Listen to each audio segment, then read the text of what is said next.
Hello, everybody, and let's say it again. Welcome back. It's great to see y'all. Hope you feel the same. Today, we're going to call this edition, oh, wait a minute, I forgot to say, this is the Portland Pickles pregame show. Hey, how could I forget that? Anyway, we're going to call this edition Next Man Up. On my right, pardon me, that's my left, Coach Magdaleno, head coach of the Portland Pickles, and on my right, the voice of the Pickles, Chexx. Mike. How you doing, Coach? Good to have you guys? back. Good to be home. Good to be home. I don't doubt that. Well, let's get right into things. You've got a couple new pitchers already. Yeah, Got Brock Roundy and Jonah Herger. Yeah, they're what pretty can we good. expect from them? Strikes. Yeah? Well, I would expect strikes from them with some good velo and just good secondary command. We're lucky to get them this late in the season, and especially with what happened in the draft, and then the fact the guys are having to get shut down right now. They came just in the nick of time. Now, do you see them starting or coming out of the bullpen, or have you not quite decided yet? No, not decided yet. We still got to get through. We still got to get through this series and the Corvallis series, and then take a look at it for Walla Walla. Okay. The trip to Springfield was a little bit rougher than y'all hoped. Dropped 2 out of 3 down there. And in game 2, middle of the game, you got tossed and Drew Stapleton got tossed. Now, Drew did hit the batter that he was facing, but on that count in that situation, that ejection didn't make any sense to me at home watching, and I know that our fans were at home watching as well. Can you sort of give them a run through of exactly what happened in that situation? Well, there was a incident that happened maybe 2 or 3 innings earlier, and both sides got bench warnings. Obviously, when you give one side a bench warning, the other side gets one as well. We did not. The incident wasn't on our side, but we're going to get a bench warning. I get it, but and again, we didn't hit the guy intentionally. It was a 1-2 count in a 3-3 game in the bottom of the 7th. We're not hitting anybody in that situation, or are we going to hit anybody at any time? So things happen in the game, right? And people, and whether it's a judgment call, and it happened. It's something that's done now. It's passed. It's been reconciled, and we're good. I mean, but Drew did not hit anybody intentionally, and I think the fact that they didn't suspend him for the ejection shows that, you know, he didn't do anything wrong, and that's good for him, good for us. It's also it's a testament to the league to have the courage to make that decision. Hats off to those guys for making a decision that I believe was just and right. And we heard no complaint from Springfield. But mistakes happen. It is what it is. So you just live with it. I mean, on my desk at work, I have a rock, and it's the Bible verse that says basically you don't cast stones, right? So I always say don't chuck rocks. I make mistakes, you make mistakes. That passage in Luke is my thing. Don't throw rocks, right? And if you're going to throw rocks, you say it to their face. Right. Well, okay, so speaking of that, just one more question about the whole situation. Before, when we've seen you go out and have discussions with umpires, you seem like there seems to be an amount of time that you're allowed to say your piece or whatever, and it didn't seem like you were afforded that in that situation. No, and was that because there was the bench warnings. Okay, so it would have been automatic. There's no discussion, and if I stay and argue it, and then I run the risk of being suspended because I prolonged an argument once I was ejected. At that point, I'm not changing his mind. All I said was, hey man, we're not hitting anybody. We're not hitting anybody, right? If you saw that clip, it was a 2-seamer that ran in on the guy. We were trying to work him in anyway. But that's water under the bridge. I think the league did the right thing. The commissioner did the right thing. I think that John White, the umpires, the whole umpire association did things right. Hey man, people make mistakes. I make them, you make them, and we got to move forward. And it's just a class act by the league. Well, I was glad that we had some time to sort of explain that, because our fans were watching their broadcast, and you know, we obviously saw what happened. Looked like the pitch had gotten away from him, and we didn't necessarily get many answers before the end of that game, and so they were curious and wanted me to ask. So there you go. So here we are. That's the story. All right.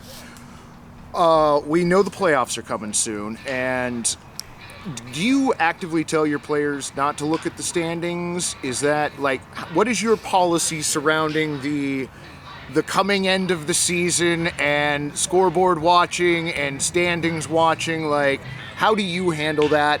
A, from a coaching standpoint, talking to your players, and then B, personally, or you and the rest of the coaching staff? We just talk. I mean, as crazy as it sounds, I don't look at the standings very often. I know where we stand. I know what's out there in front of us. But the key is to know that you're playing in games that matter. And any baseball player next spring, when they're at their college, or they're a pro baseball player, or they're a high school baseball player, I tell our players a lot of times, that when you put the baseball uniform on, you're not guaranteed a playoff run. You're not guaranteed to play in big games, right? There are a handful of teams that are playing in games that matter at this point of the season right now. We're fortunate to be one of those teams that are playing in games that matter.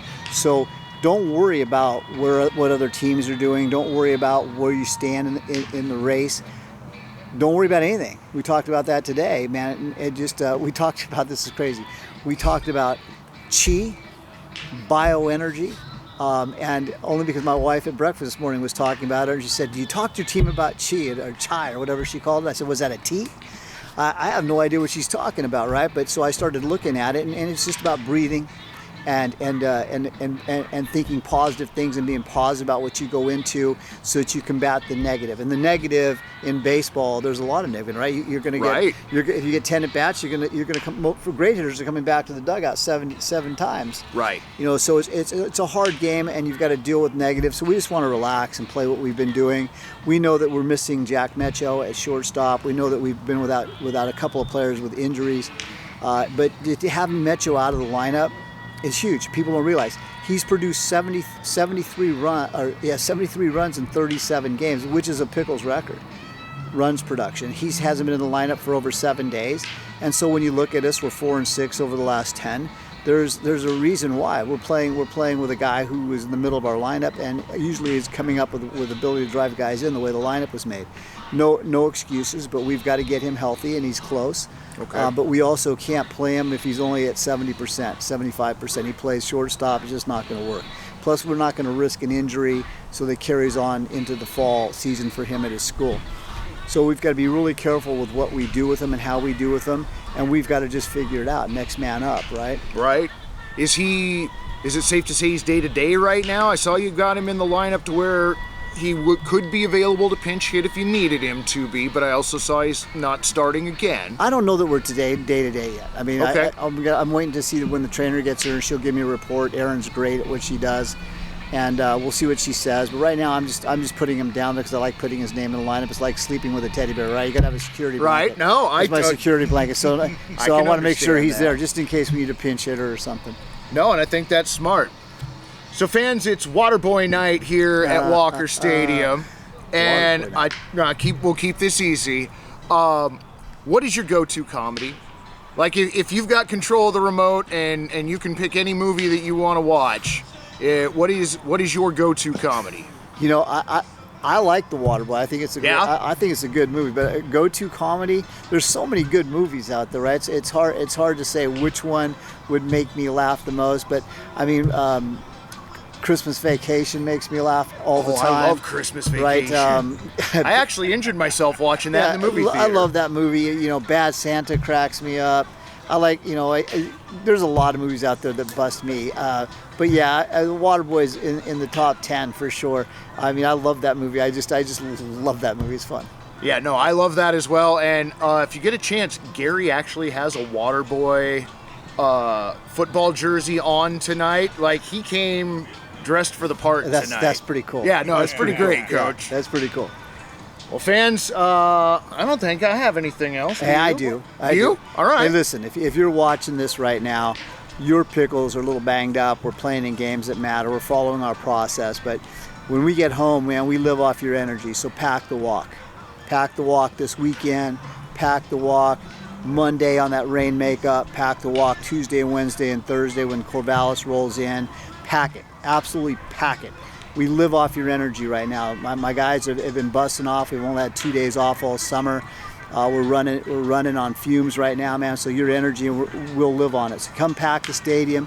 We love what you do for us. Pick up the chairs, do what you got to do, but let's make it happen, all right? Down the stretch. We've got the best fan base in the West Coast Yes, we League, do. Coach. I'm sure they'll answer your call. Ron, did you have anything else? I do have a question for Coach. Coach, do you watch any baseball movies? Yeah, I do. I love baseball movies, so I'm going to go with Lou Gehrig's story at top of the list. Okay. Still makes me cry. I'm going to go with the original Angels in the Outfield, the black and white movie. If you haven't seen it, it's a must-go-to. It's a great film. I didn't know there was an The earlier original, version. the original one is a classic. Black and white. Yeah. There's a lot of movies I like that are really good movies. So yeah, I watch baseball movies a lot Okay. Well, for the love of the game. there you go. Yeah, absolutely. Yeah. In that case, I only have one thing left to say. Gentlemen, would you care to join me? Absolutely. Go Pickles. Pickles.